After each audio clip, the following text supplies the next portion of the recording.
You're right on time for Hope TV News Watch on the 16th day of July 2024. A very good evening to you and welcome to the broadcast.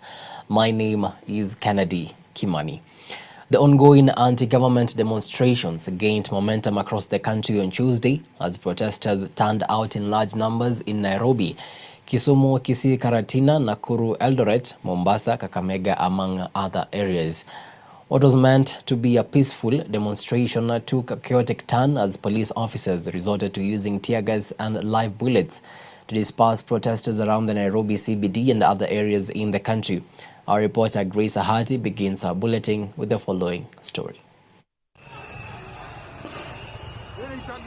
Once again, Tuesday's demonstrations took shape in various counties across the nation, with thousands of protesters coming out in large numbers to push for accountability from the government, among other demands. What initially began as a peaceful demonstration soon escalated into chaos as police officers engaged in running battles with protesters as they lobbed tear gas and live bullets to disperse the crowds. In several areas including Nairobi, Mombasa, Nakuru, Eldoret, Kakamega, Nakuru, Karatina and Kisii, transport activities were temporarily disrupted as protesters blocked off sections of Moi Avenue and other key roads in the cities. With the protesters multiplying in numbers, police resorted to using colored tear gas called Agent Orange. The banned chemical agent is a highly toxic substance that was infamously used by US forces during the Vietnam War from 1961 to 1971. In other areas like Baringo County, residents were seen camping outside their governor's office to demand accountability for public funds that have allegedly gone missing or mismanaged. In several areas, for instance Kakamega and Kericho counties, the peaceful protests were infiltrated by goons allegedly hired by government officials to disrupt the exercise. Earlier Tuesday, the acting Inspector General of Police, Douglas Kanja, issued a warning to the youth participating in the protests, urging them to maintain peace and remain vigilant throughout the demonstrations. In a statement, Kanja highlighted that there was credible intelligence suggesting that criminal gangs intended to infiltrate the peaceful protests. The said goons who were spotted carrying rungus were however overpowered by the peaceful protesters who managed to retrieve their weapons. Amid the escalating calls for accountability from the government, President William Ruto on Monday accused the Ford Foundation, a United States-based philanthropic organization, of funding the protests in Kenya. And I want to call out those who are behind the anarchy in Kenya, those who are behind the sponsoring the chaos in the Republic of Kenya. Shame on them, because they are sponsoring violence against our democratic nation. Mimi nataka niulize watu wa Ford Foundation, watuambie hiyo pesa wanatoa ifanye fujo ndio wapate faida gani? We are going to call them out and we are going to tell them if they are not interested in democracy in Kenya, if they are going to sponsor violence, if they are going to sponsor anarchy, we are going to call them out and we are going to tell them they either style up or they leave. The Ford Foundation has since rejected the president's allegation. Despite President Ruto's concessions to some of the protesters' demands, including withdrawing the Finance Bill 2024, dismissing the entire cabinet and Attorney General, and initiating national dialogue, many young demonstrators are demanding further action. They now want Ruto to step down over claims of poor governance, corruption, and the deaths of dozens of protesters during earlier anti-government demonstrations. Reporting for Hope TV Newswatch, I'm Grace Ahati. Oh, thank you so much, Grace, for that report. Meanwhile, 50 people have so far lost their lives since the anti-finance bill protest began on the 18th of June 2024. This according to the Kenya National Commission on Human Rights, who have stated that some of those who died succumbed to injuries while undergoing treatment, while other bodies were discovered under the debris of the burnt Sunbeam Mall in the capital city, Nairobi. According to the commission, the number of those injured in relation to the protests countrywide stand at 413. 59 people have, however, been abducted or are missing despite the continued calls for a stop to the abductions and arbitrary arrests. Homa Bay town turned chaotic after alleged paid goons barricaded the streets with rocks and bonfires. In retaliation, police officers fired tear gas to disperse the protesters who had gathered around Homa Bay town. Speaking to the press, the Gen Z protesters condemned any protest financier that has been hiring goons during the peaceful protests. We are talking on behalf of Homa Bay. Yes. There is no way some people can be paid to stop the demonstration. We as the Gen Z, we are fighting for our rights. Sisi kama Gen Z wa Homa Bay tunakataa kukula kiapo yenye gavana wa Homa Bay Gladys Wanga alikuwa anapeana.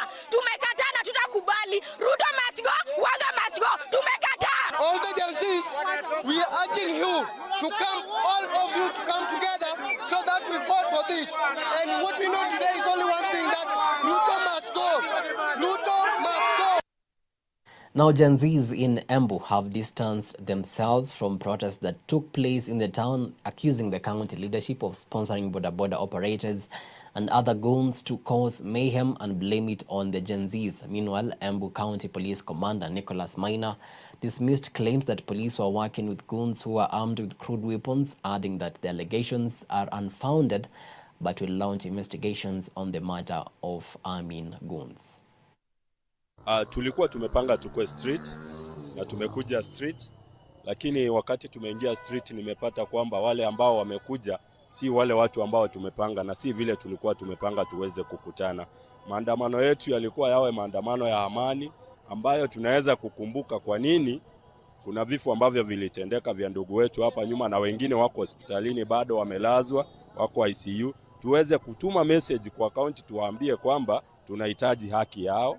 Alafu pia hata kwa serikali kuu waweze kuwa wanawajibika kwa kazi yao. Unaona hii maandamano, hii si ya Embu. Hii ni Ruto wanaandamana na serikali yake. Hawa ni polisi wa Ruto. Wanapigana na polisi wa Ruto. Polisi wanatembea na goons. Wewe ulisikia wapi? Bana, hatuogopi. Hawa ni wezi wako na Ruto.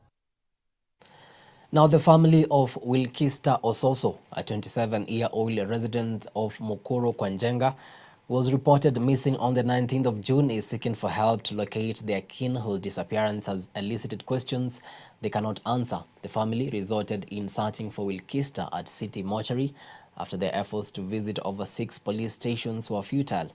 And as Samia Dika now reports, her phone was allegedly last received by a man who claimed Wilkista was arrested and detained at Thika police station after she was found in someone's house. Wilkista alikuwa mtoto wangu wa 3 na alikuwa mtoto mzuri sana.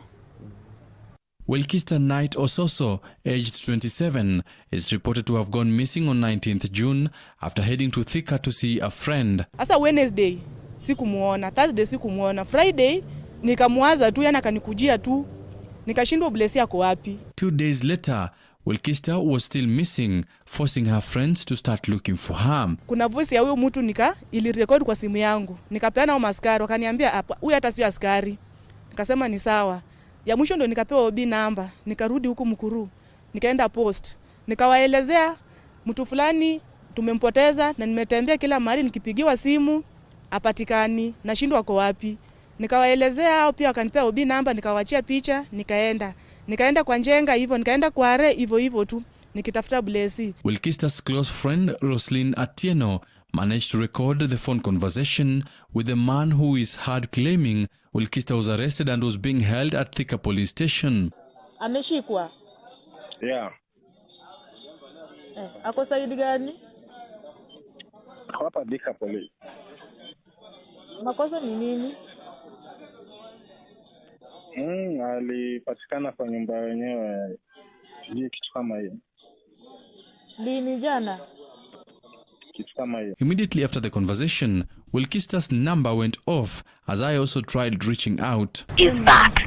If you wish to leave a voice message, then please do so after the tone. Wilkista's mother, Celine Ososo, was forced to travel from Busia in search of her third born. Ilipofika tarehe 24, nikapigiwa na rafiki yake simu mwenye anaitwa Rosi.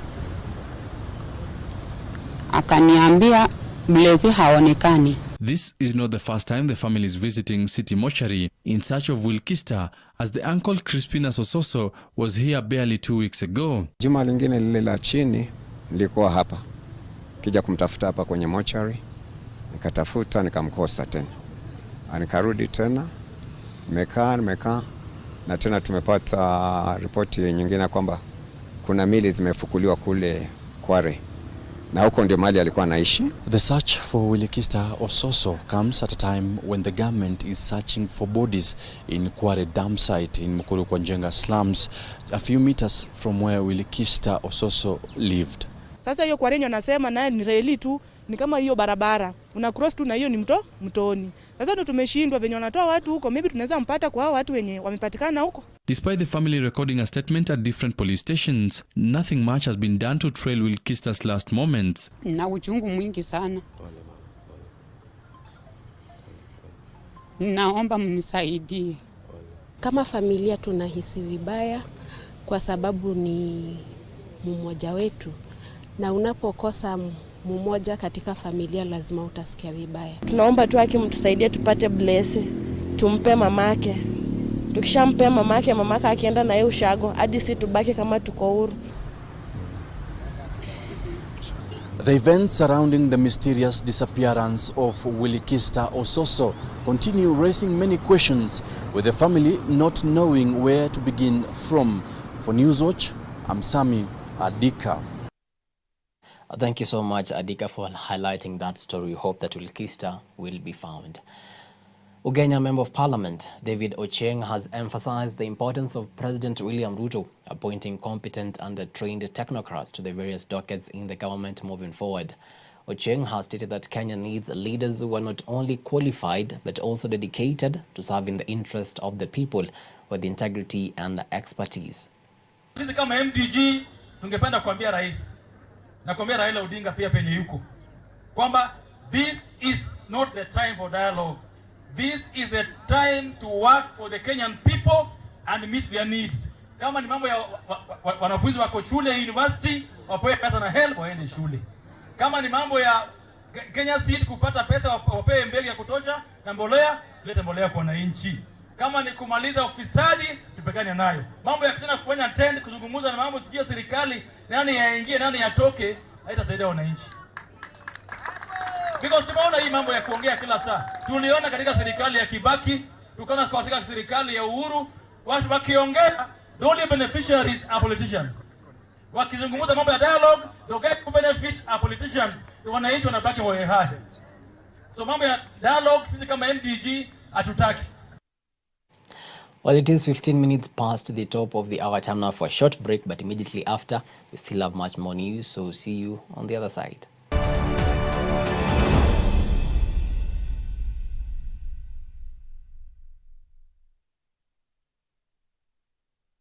Hope TV presents News on the Go every day at 4 p.m. for all the breaking news and news making headlines. Hope TV, look and live. Hope TV is where you look and live, with an excellent selection of the best Christian programming consisting of local and international content, of inspirational stories, talk shows, Bible commentary, youth, health shows, children entertainment, contemporary gospel music, extended times of worship, live broadcast, news, movies, drama, Christian ministry programs, and so much more. Hope TV is another quality service from Christ is the Answer Ministries, with over 45% of authentic and credible local content every week. Hope TV is a sister station to Hope FM, Kenya's leading Christian radio station, with footprints across the country. Tune in to Hope TV, where you look and live.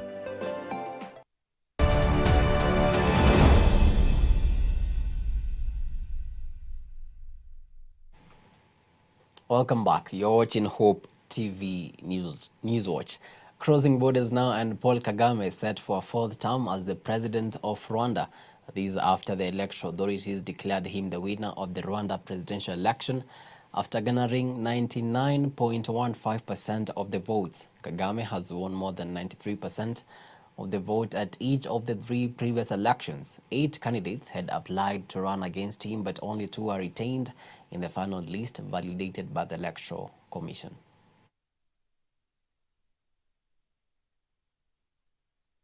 I mean, that's almost 100%. Interesting. Former U.S. President Donald Trump has picked Ohio Senator J.D. Vance as his running mate for the 2024 presidential elections. Trump's election came on the first day of the Republican National Convention and just 2 days after he survived an assassination attempt at his campaign rally in Butler, Pennsylvania over the weekend. If elected in November, J.D. Vance will be one of the youngest vice presidents in U.S. history. He is a relative political newcomer, winning his Senate seat in 2022 after rising to prominence as an author who wrote a best-selling memoir. The question is on the motion that Senator J.D. Vance be nominated by acclamation. All those in favor signify by saying aye. Aye. All those opposed signify by saying no.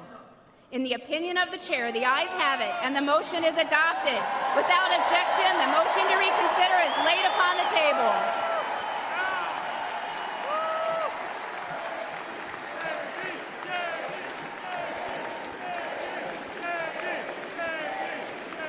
Delegates and alternates, ladies and gentlemen, I am proud to announce that Senator J.D. Vance has the overwhelming support of this convention to be the next Vice President of the United States.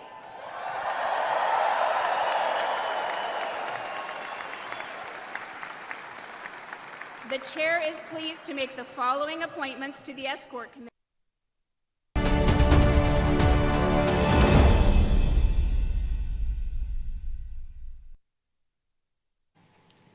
Let's get sporty now, and KCBFC has appointed tactician Patrick Odhiambo as the new head coach on a 1-year contract. Patrick, who joins from Kakamega Homeboys FC, replaces Bernard Mwalala, who has left the bunkers to pursue personal interests. The appointment follows the Football Kenya Federation directive that all FKF Premier League head coaches must have a CAF A or an equivalent Pro or A coaching license to be on the touchline. Patrick holds the CAF A, B, and C licenses, meeting the requirements. During his time at Kakamega Homeboys, Patrick led the team to its first silverware in the 2022-2023 season when they won the FKF Cup.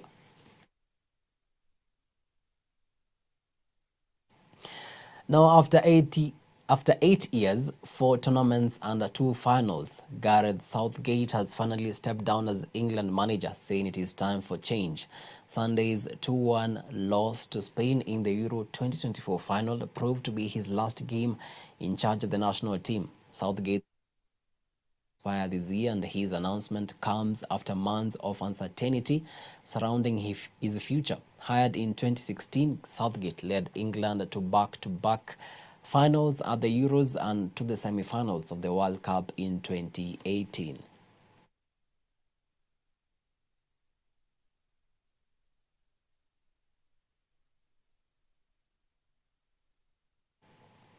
Kylian Mbappe was given a glorious unveiling in front of 80,000 Real Madrid fans and their 15 Champions League trophies at the Santiago Bernabeu Stadium in Madrid, Spain. The 25-year-old Mbappe will take the number 9 shirt after sealing his move from Paris Saint-Germain and ending one of football's most protracted transfer sagas. Mbappe has signed a 5-year contract until 2029.